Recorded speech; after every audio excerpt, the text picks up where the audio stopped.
파생금융상품 볼게요. 파생금융상품이란 밑에 빵 밭대기 이렇게 나오는데 이거 맞아요. 이거 한번 얘기를 해볼게요. 뭐냐면은 빵 사장님이 있고 빵가게 빵집 사장님이 있어요. 빵집. 그리고 밀가루 가격을 밀가루 공장에 밀가루 만드는 사장님이 있어요. 그러면은 이 밀가루 가격인데 빵 가격이 지금 물가 상승을 보니까 빵집 사장님은 앞으로도 계속 빵 가격이 오를 것 같아. 아니, 빵 가격이 오르는 게 아니라 밀가루 가격이 오를 것 같아. 이렇게 생각을 하고 반면에 밀가루 가격이 오른다에 베팅을 하고 있는 거예요. 근데 반면에 밀가루 사장님은 생각이 달라요. 지금은 밀가루가 비싼데 이 우크라이나와 러시아의 전쟁을 보니까 곧 이제 협정을 맺고 휴전하고 평화가 찾아올 것 같아. 뉴스를 계속 보고 있는 거예요. 그런데 그럼 어떻게 되겠어요? 우크라이나에서 밀 생산이 중단됐다가 밀 생산이 많아졌어. 그럼 어떻게 되겠어요? 밀가루 가격이 떨어지겠죠. 그렇게 딱 베팅을 하는 거예요. 그래서 밀가루 가격이 내려갈 것 같고 그럼 빨리 밀가루 팔고 싶지. 미리 땡겨서. 근데 빵집 사장이 반대로 미리 사고 싶어해. 그럼 어떻게 되겠어요? 선물 거래가 되는 거예요, 이게. 내가 밀가루 내년치, 앞으로 3년치 미리 땡겨줘. 지금 현재 가격에. 그래? 올콘이 잘 됐다 이거예요. 3년치를 미리 선주문 하겠다. 이게 선물이 그거예요. 프레젠트가 아니라 이거 앞서다 할 때 그 선물이에요. 앞서다. 그래서 3년치 미리 주문하겠대. 콜! 이게 선물 거래요. 그래 잘 됐네 올컨이 3년치 미리 사 지금 가격에 선물 거래. 그리고 이 옵션은 또 뭐냐? 이렇게 이 선물 거래를 행위를 했는데 이 선물 거래 선물 거래 행위를 한 요 권리, 이 권리 자체를 사고 파는 게 또 옵션이라고 부르는 거예요. 그래서 선물 옵션이 나오는데 문제 1번 금융시장에서 금융상품에 바르게 연결된 것은 1번 파생상품의 선도 옵션. 이게 맞아요. 파생상품이 선물 선도 옵션인데 파생을 거꾸로 하면 어떻게 돼요? 파생을 거꾸로 하면은 생파가 되잖아요. 생파는 생일 파티잖아요. 생일 파티, 생일 선물. 그래서 선물 되죠. 생일 선물. 선물. 그거를 파생상품이라고 하는 거예요. 선물. 자, 1번. 2번 보면은, 자금은 채권은 아니죠. 채권은 영어로 본드라 그랬잖아요. 본드. 자본 상품이에요. 채권은. 그래 틀리고. 3번. 자본시장은 통화안정증권, 이거는 자금시장이에요. 10쪽을 봐보세요. 10쪽. 페이지 10쪽을 보시면은, 10쪽에 나오는 콜, RP, CD, CP, 요게 이제 자금시장이에요. 자금시장. 위에 써있죠? 그 중에서도, 표지 나오죠, 어음이라는 게 증서인데, 페이퍼인데, 이게 들어가면 또, 자금시장이 되는 거예요, 자금. 뭐냐? 예전에 전래동화 햇님달님? 거기서, 남매가 나오는데, 엄마가 떡집 장사를 하나? 그렇게 해서, 떡을 하루에 팔고 또 다시 집에 돌아와야 되는데, 호랑이가, 그렇게 얘기를 하죠. 호랑이가, 떡 하나 주면 안 잡아먹겠다. 떡 하나 주면 안 잡아먹지라 하는데, 옛날에는 떡을 그렇게 주식으로 했다면, 지금은 뭐예요? 돈으로 바꿔야 돼요. 떡 하나 주면은 안 잡아먹지가 아니라, 이 하는데, 호랑이가 어흥하니까 이거는 돈 주면 안 잡아먹지로 바뀐 거예요. 자금시장이 되는데 나오면 그냥 자금시장이에요.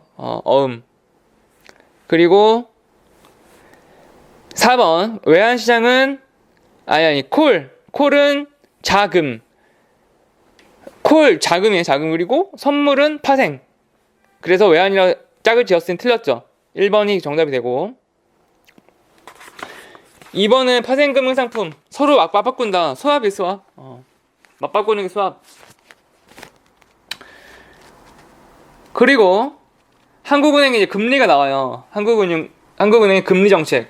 앞에서도 조 바이든의 휘발유 선거 얘기를 하면서 금리를 잠깐 얘기했었는데 그거예요. 그거 뭐냐, 금리를 올렸다 내렸다 하는 그 이유는 물가 때문에 그래요. 그것도 결정하는 기관은 한국은행이고, 16번에서 1번 보시면 기준금리는 통화안전증권 금리 고려 결정 전혀 말도 안 돼. 앞뒤가 바뀌었잖아요. 기준금리가 형인데 동생인 통화안전증권이 형 눈치를 봐야지. 왜 찬물도 위아래가 있는데 앞뒤가 바뀌었어요. 기준금리가 나오고 나머지들이 눈치를 봐야죠. 기준금리에. 2번 물가 안정 목표. 이게 맞는 말이지. 이게 물가 안정이 최우선 목표예요. 한국은행에. 3번 분기별 1회가 아니라 연파래예요. 연파래. 근데 연파래가 저도 이제 언제 하나 했는데 정해진 시기가 없어요. 그냥 연파래예요. 한국은행 홈페이지 가면은 연파래 발표한다고 나와 있고, 그 내년 계획을 전년 연말 되면은 내년 계획을 발표를 해요. 뭐냐면은 미국의 FRB 연방준비위원회 FRB 맞나? 미국 연준에서 발표하는 일정들을 참고해서 미국에서 발표하는 거에 체크 해갖고 우리나라도 눈치 보면서 발표하게끔 연파를 만들어놨어. 근데 정해진 건 아니에요. 근데 분기별도 아니고, 그러니까 정해진 게 아니라 스시로 일정을 자기네 맘대로 결정해 놓은 거예요. 연파래 되게끔. 왜 연파래가 됐을까요? 원래는 미국은 미국이고 우리는 우리다. 신한철은 신한철, 채치수는 채치수. 미국 금리가 있고 우리나라 금리가 있고 왜 우리가 자주 독립 국가인데 미국의 눈치를 봐야 됩니까? 라고 처음에 초대 한국은행 총재가 얘기를 한 거예요. 근데 대통령이 시끄럽다 딱 그러면 시끄럽다.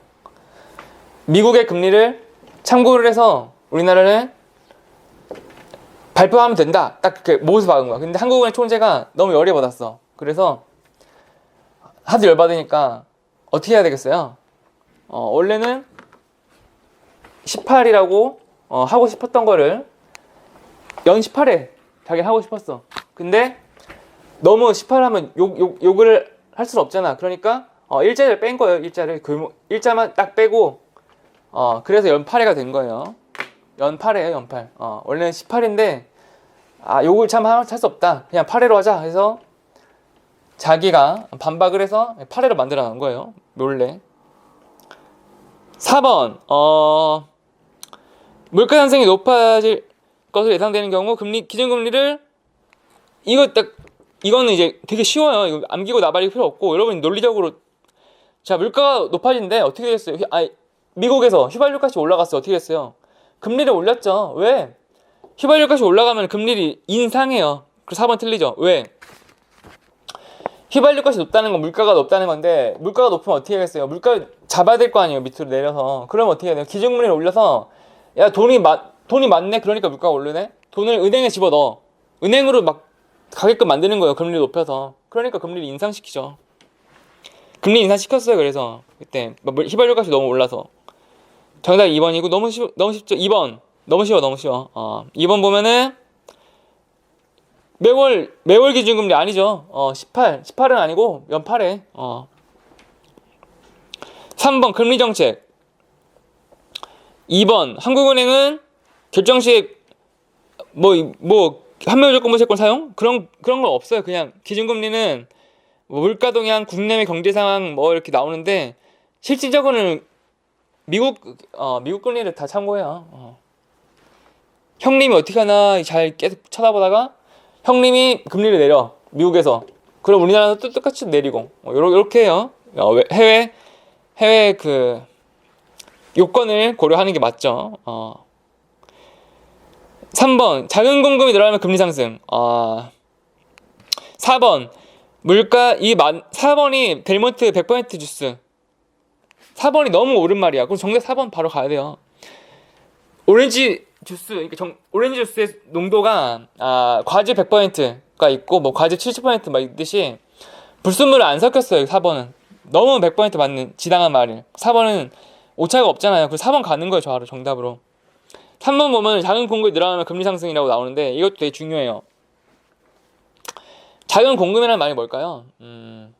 자, 옆에도 문제 중에 6번에도 자금 수요가 늘어나면 금리 위아래가 이렇게 나오는데 이 방향 표시를 여러분이 논리적으로 생각을 하면은 이 방향을 맞출 수 있어요. 위냐 아래냐, 위아래 싸움이에요. 위아래. 이거를 여러분 자금 공급이 뭐고 자금 수요가 뭘까요? 그렇게 생각하면 되게 어렵거든요. 이거를 빵으로 바꿔요. 빵으로 바꿔서 한번 생각을 해보세요. 뭐냐? 자, 3번에서 3번 보기 3번 자금 공급이 늘어나면은 금리는 하락한다가 정답이래요. 반면에 자금의 수요가 이번에는 6번에서 볼게요. 6번에 2번은 수요가 늘어나면은 이번에는 금리가 하락을 한대요. 상승. 6번에서 2번 해설에 보면은 자금에 대한 수요가 늘어나면 금리는 상승해요. 이 도식을 외워야 되는데 여러분 이거를 자금이라고 하지 말고 빵이라고 해보세요. 빵. 자금 공급 자금 수요라고 하면은 헷갈려. 그러면은 빵이라고 생각해봐. 빵.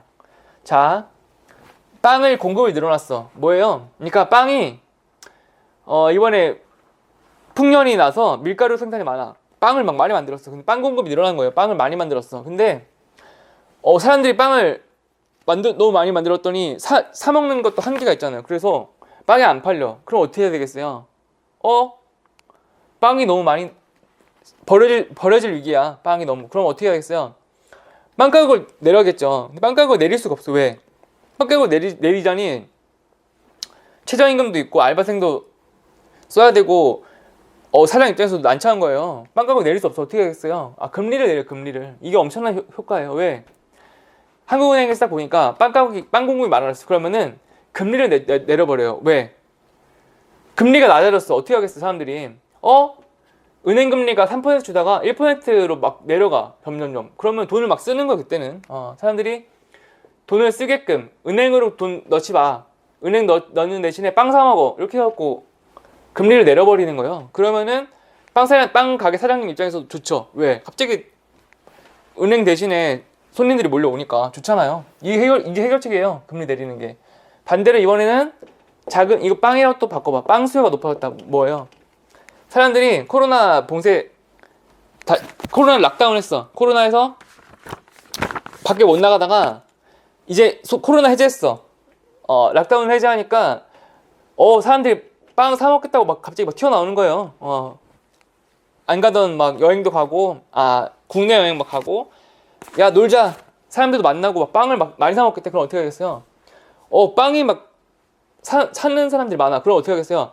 빵 가격이 막 엄청 올라갈 거 아니에요. 빵 가격이 올라가면 또 어떻게 돼? 사람들이 빵 가격 왜 이렇게 비싸? 또 아우성이 날릴 거 아니야. 왜 이렇게 빵이 비싸졌지? 그럼 어떻게 하겠어? 나라에서 볼 땐. 금리를 올리네요. 이때는 금리. 사람들이 빵을 많이 먹고 싶어 하네? 그러면은 가격이 너무 가격이 너무 올라갈 물가 상승을 예방해야 될 거 아니에요. 그 대안으로 금리를 올리는 거야, 이번에는. 야, 너네 빵을 좀 적당히 사 먹고 은행 넣어. 은행 금리가 1% 하던 게 막 갑자기 5% 준대. 그럼 사람들이 빵 사 먹으려다가 은행에 막 돈 넣는 거야. 그러면 또 이제 안정이 되겠죠, 빵 가격이. 요거예요. 똑같잖아. 원리가 이게 맞다니까요. 자금 공급이 늘어나면은 금리가 다운되고 자금 수요가 많아지면은 금리가 올라간다. 여러분 이거 다 바로 딱 이해를 했어요. 다시 봐요. 문제 3번 빵 공급이 늘어나면은 금리가 다운된다. 3번이 그래서 틀린 말이 되는 거죠. 4번 기준금리 일단 틀린 거. 기준금리 1번 기준금리를 인상했대. 기준금리가 올라갔대. 그러면은 경기가 진정되고 인플레이션 억제 안 할까? 맞죠? 왜? 금리가 올라가면은 뭐야? 사람들이 은행 가서 돈 넣잖아요. 그러면은 그만큼 인플레이션이 억제가 되고 경기가 진정된다라고 하는 게 맞아요. 2번 콜금리 직시 영향 맞고 실물 경제에 영향을 미친다. 영향을 미친다라고 하면 그게 맞는 말이다요. 왜냐? 기준금리의 존재의 이유예요. 콜금리 역시 실물 경제가 콜금리에 영향을 미치기 위해서 이거를 조절을 하는 거기 때문에 이렇게 영향을 미친다라고 나오면 다 맞더라고요, 보니까. 4번 기획재정부 아니에요. 한은이에요. 기획재정부는 한은이 아니에요. 한국은행. 5번은 초단기 나와요. 초콜릿 나와요. 초콜릿. 초콜릿 1박 2일 초콜릿 까나리 액젓 초콜릿 콜금리잖아. 1박 2일에서 콜 하잖아요. 1번 콜금리에요. 6번 명목금리가 다 나오는데 되게 간단해요. 그러니까 인플레이션. 그러니까 이 물가가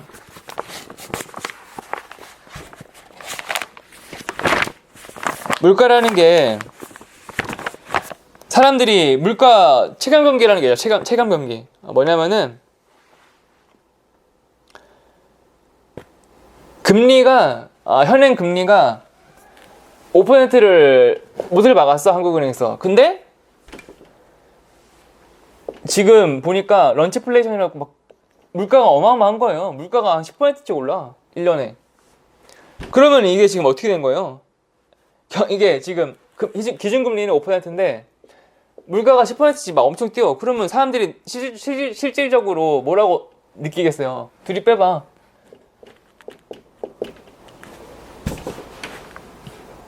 마이너스 5%. 우리는 지금 마이너스 금리라고 생각하죠. 왜? 아니 금리가 5%라는 의미가 없잖아요. 의미가. 금리가 한국은행에서 금리 5%라고 하고 은행에서도 5%씩 준대. 근데 사람들은 체감적으로 느끼는 게 뭐예요? 아니 물가가 10%씩 더 물가가 훨씬 많이 오르는데 그럼 우리는 지금 금리가 마이너스네. 마이너스 금리네. 이렇게 생각하겠죠. 마이너스 금리니까 어떻게 해야 되겠어요? 은행이 이제 무용론이 되겠죠. 무용론. 은행이 넣어봐야 이거 뭐 물가가 너무 오르잖아. 이거 체감상 마이너스다. 이거는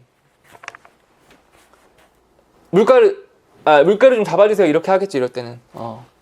이게 그때 나오는 개념이 실질금리예요. 결론은 그러니까 단순한 수식인데 실질금리는 명목금리, 명목상에 있는 5%하고 물가상승률. 물가를 빼면은 실질금리가 된다. 자, 1번. 명목금리는 실질금리에서 기대 인플레이션을 뺀 금리가 아니라 잘못 말했잖아. 반대로 말했잖아. 실질금리는 명목금리에서 물가상승률을 뺀 금리. 이게 맞아요. 2번은 앞에서 바로 설명을 했어요. 3번. 영향을 미친다가 맞아요. 그러면은 3번은 정답이네. 매분기가 아니라 연 8회였으니까. 이게 기준금리 어째 궁극적으로 실물경제 활동에 영향을 미친다라는 개념이 중요하기 때문에 계속 지금 앞에서도 3번에서도 나오고 뭐 4번에서도 나오고 계속 똑같이 나오잖아요. 중요한 개념이라서 그래요. 그래서 중요한 거는 계속 반복 출제가 되고 있잖아요. 8번 금리에 대해 틀리게. 4번 금리가 상승에는 기업 투자 확대는 효과를 기대할 수 있다. 이걸 논리적으로 잘 생각을 해요. 금리가 상승이 됐다. 그럼 어떻게 되겠어요? 금리가 올라. 다 은행 가죠, 은행. 금리가 오르면 다 은행 뱅크러시. 뱅크런이 아니라 뱅크런의 반대인 뱅크러시. 은행으로 몰려가는 거야. 금리가 막 10%씩 은행에서 줘봐요. 그러면 다 은행 저금하러 가지. 그렇게 된다. 돈이 은행으로 간다는 말은 뭐예요? 기업으로 안 간다 이거예요. 기업으로 안 간다. 기업에서 투자가 축소되죠. 왜냐면은 기업에서 판매하는 채권이 됐든 주식이 됐든 기업에서는 투자를 받아야 되는데 투자를 받을 돈이 없는 거죠. 왜? 금리가 높으니까. 기업의 투자는 축소된다. 맞기 때문에 4번이 틀리죠. 너무 쉬운 논리예요. 쉬운 논리.